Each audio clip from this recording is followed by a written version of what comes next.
Bonjour, je suis Didier Huchon, président de Mauges Communauté et maire de la commune de Sèvres-en-Moine.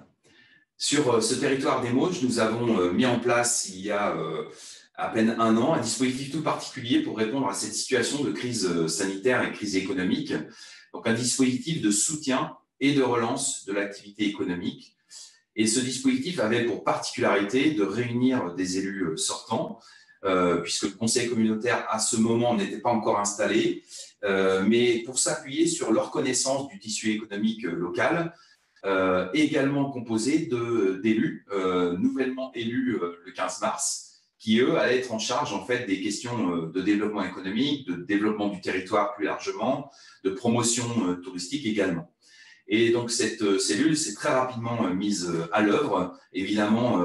en visioconférence, mais sans enlever toute l'efficacité du dispositif pour mettre en œuvre très rapidement les politiques les plus adaptées à cette situation de crise. Une des premières décisions qui a été prise a été celle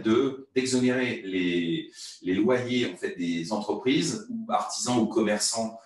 locataires de notre parc immobilier, les exonérer totalement ou partiellement, proportionnellement à leur perte de chiffre d'affaires sur les mois qui étaient concernés. Donc ça, c'était une des premières mesures qui a fait l'unanimité de cette cellule de soutien. Et puis une autre mesure, celle-ci est toujours en vigueur et qui connaît un très grand succès, a été de mettre en place des chèques cadeaux. Alors, tout le monde connaît le principe des chèques cadeaux, mais ceux-ci sont utilisés ou utilisables uniquement sur le territoire des Mauges. Et nous avons réussi à mettre en œuvre ces chèques cadeaux de manière très rapide et agile grâce à notre SPL Osez Mauges, qui est en fait notre outil dont nous disposons pour faire la promotion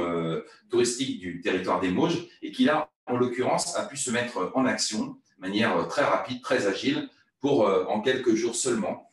proposer un système de chèques cadeaux à l'attention des habitants, des entreprises et surtout des commerçants et artisans du territoire concernés. Aujourd'hui, nous comptons plus de 350 partenaires sur l'ensemble du territoire, donc ça a connu un très très grand succès. Donc on reconnaît tout l'intérêt aujourd'hui de ce dispositif agile qu'on va évidemment pérenniser sur cette année 2021 du fait de son grand succès, mais je pense que c'est un succès qui est durable parce que justement on met en avant toute cette économie locale au travers en fait de la qualité des services et des produits qui sont proposés. Pour terminer, je voulais évoquer la question plus récente du CRTE et vous dire combien cette nouvelle approche de la contractualisation du territoire avec l'État est importante pour nous, notamment du fait que ce dispositif est pluriannuel et en particulier parce que ce dispositif va s'appuyer et concorder en termes de calendrier avec un travail d'élaboration de feuilles de route que nous menons actuellement avec les élus communautaires et qui, dans le même calendrier, va nous permettre de porter et de proposer, pour être inscrit dans ce contrat,